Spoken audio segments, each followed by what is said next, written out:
How to add clickable link in Instagram post.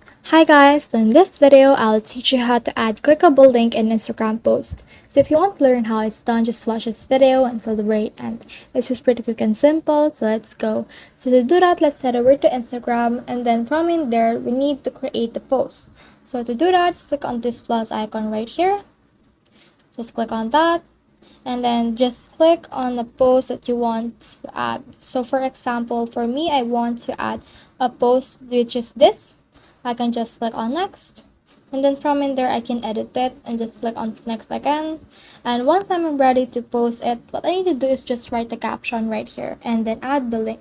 So for example, the link I want to add is youtube.com, and then after that, click on share right here, and then click on share post, or you can also click on not now, and then this will finish up your post. So let's just wait for it to finish uploading, and then from in there you can see the link that you have posted. So that's the whole process.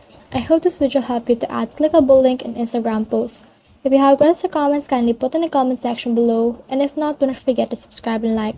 Thanks.